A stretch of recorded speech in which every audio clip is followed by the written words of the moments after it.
What's up, guys? Welcome to Daily Dose of Reddit. This is your host, Zach, and today's subreddit is r/ProRevenge. Okay, so today we're just reading one story because it's very, very long, and it's called "Coworker Screamed in My Face, Triggering an Anxiety Attack, Tries to Fight My Boyfriend, and Somehow Got the Boss on His Side for All of It. Neither realized I'd have rock-hard evidence of everything for HR. Plus a cameo of way too much sexual harassment." I'm sorry, guys, it's just... I don't like it when a title is just way too short. It's disappointing. I'll read it anyway.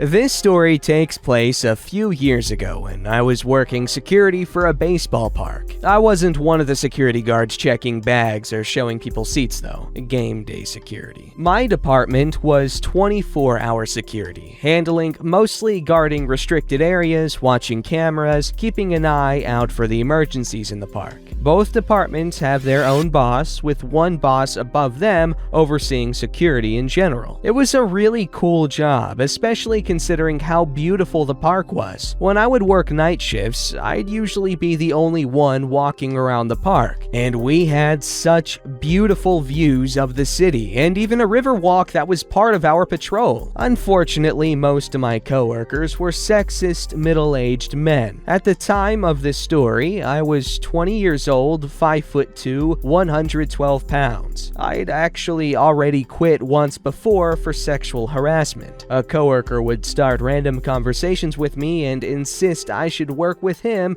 just to spend as much time as he could with me. Then, behind my back, insisting to everyone I wanted him, as well as making comments about the size of my chest and insisting that women with larger breasts were more sexual. It was hard enough being in a position where I needed to maintain some respect and authority in order to keep people safe without being treated like a streetwalker every day. I tried telling my first boss, who we will call Frank, and he said he'd talk to him, but it never stopped, and then eventually Frank was transferred. I found out basically as soon as he left that he'd been saying all the same things. He never actually had any respect for me as security, which was a little devastating, but I at least knew I'd done good work. At this point, his security, Big Boss, took over, so I tried to approach him to get the coworker to stop. He said, and I quote, "Well, as a woman in a male-dominant profession,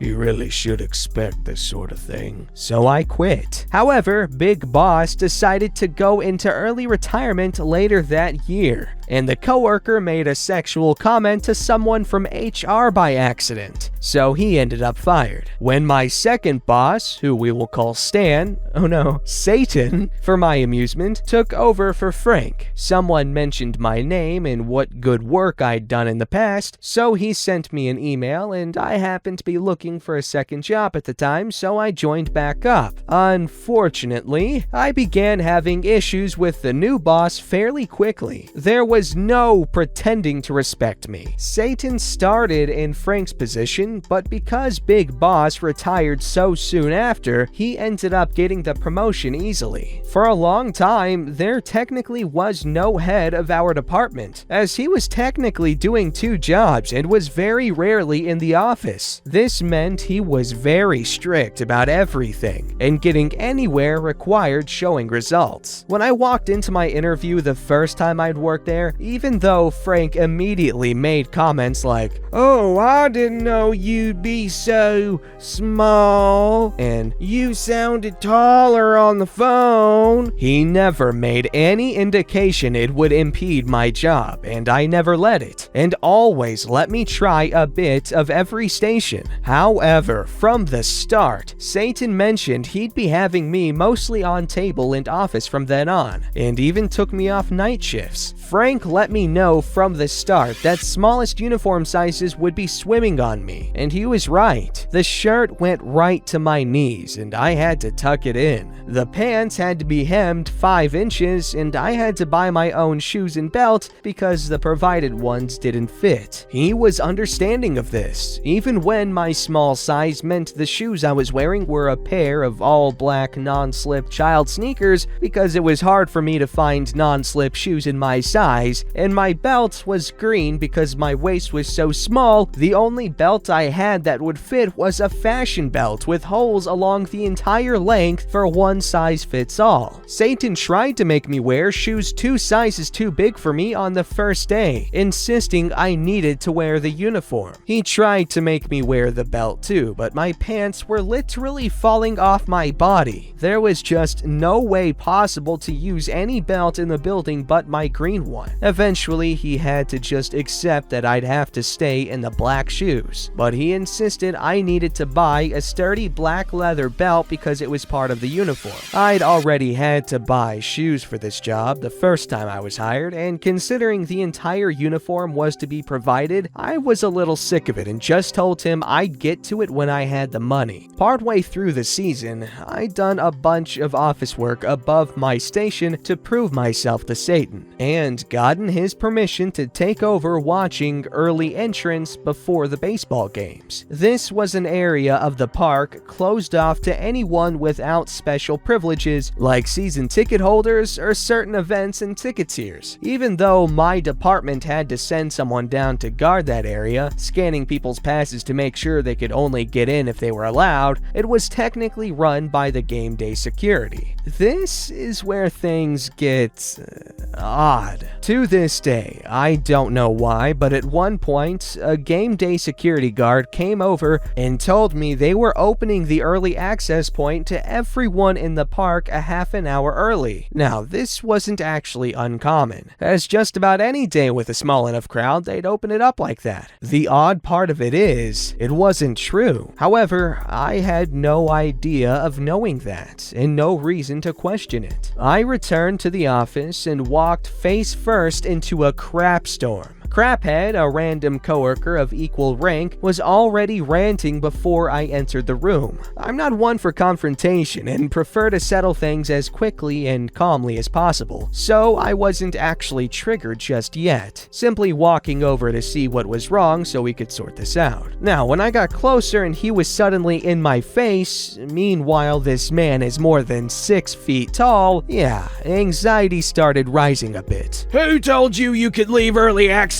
I don't know. You don't know? It wasn't me. It wasn't him. Gesturing to Satan. Who did it? No one? Me at the same time. I don't know. You don't know? Oh, so there was someone, he said mockingly, and I just now realized he actually thinks I just left my post. Yes, a game day came over and told me they were closing it early. What game day? Was it a supervisor? If it wasn't a supervisor, you shouldn't have listened. Screaming in my face now, getting louder, then looks at the screen. Look, there's another one getting in, and another, and another. Oh, look, they're having a big old party at early access. He proceeds to start screaming at the top of his lungs directly in my face about how people spend good money on season tickets. Now this is the part where I broke down into shaking sobs and had to sprint to the bathroom. I'd like to say I made it to the toilet, but I did not. I try not to let it affect my work, but I actually have PTSD, anxiety, depression, and social anxiety from years of physical, mental, and emotional abuse from my stepmother, as well as abandonment issues and just a whole bunch of crap. My parents were just, in general, all messed up people who took advantage of me however possible, and seriously screwed up my head. Because my issues were caused by abuse and not a traumatic experience, my triggers are a little different. Fireworks or even an armed gunman didn't trigger me, but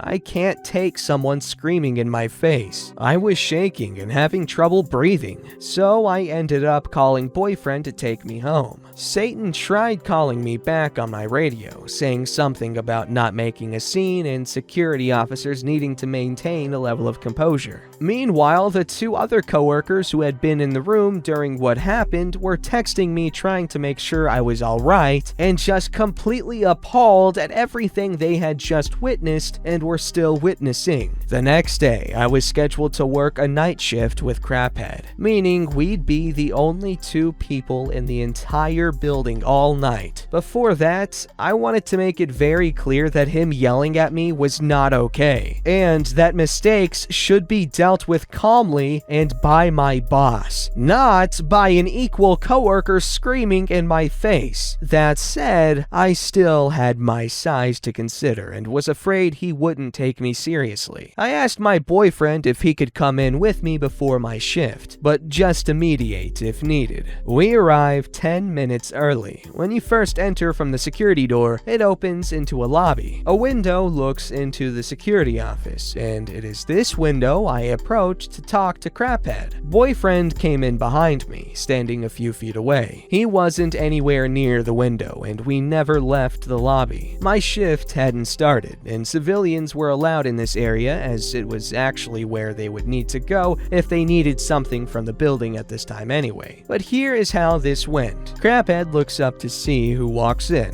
sees boyfriend walking behind me and frowns. What are you doing here? He's my boyfriend. Get out! What? No, what? No, you! Get out! He points to my boyfriend in the door. You think you're just gonna come in here like this? Craphead, stop. He's just here so I can talk. Shut up! What the hell do you think you're doing, bringing him in like this? Hey, don't talk to her like that. Oh, you wanna go? You wanna go? Let's go! He stands up and starts coming around to leave the office, which is a very long walk from the window to the door. Yeah, we were done with that bullcrap. Boyfriend and I were already almost at the door by the time he came out, yelling about how he was banned and never allowed inside the building again, for us to get out, etc. I sent my boss a long text recounting the events, then went home and got some sleep. The next day, I had an afternoon shift. I had already planned on talking to Satan, so it was a relief when I was called into his office. I didn't expect to get scolded. This man gave me a verbal warning for walking out on my shift, like I wasn't being screamed at to leave. When I pointed that out, he claimed Craphead was only telling boyfriend to leave and about how he'd already gotten a text saying what happened before he got mine. And that's when it clicked. Craphead got to Satan about the incident first, so my recount didn't matter. He even tried acting like my boyfriend was actually banned, despite the fact I'm part of the department who would handle that, so I know the proceedings and all the information that needs gathered. This man didn't care about the truth. He cared about sweeping any issue under the rug as fast as possible, and to him, I was just a ball of little issues. So I sat there, nodding my head like a good little soldier and waited. And then, finally, after one more request to buy a black belt ASAP, he sent me out. I immediately went to the office, checked who is on night shift, seeing it was a coworker we will call Snake and someone else, then asked the someone else if I could switch. They said yes, and my plan was set. I'm noticing some of these Metal Gear code names. Big Boss, Snake. Just saying guys, Big Boss turns out to be Naked Snake. So, yeah. That night, I told Snake he could take the first patrol. While he was gone, I used my security access to my full advantage. pulling up video evidence of both of Craphead's blow-ups. I used my phone to record copies of everything I needed, and thanks to all the office work I'd been doing, I knew exactly what way to mark the timeline of events according to our protocols for incidents. I wrote up all the reports myself, gathered my evidence, then left a note on Satan's desk. By the time Snake came back, I was completely done and ready to expose the truth and get justice.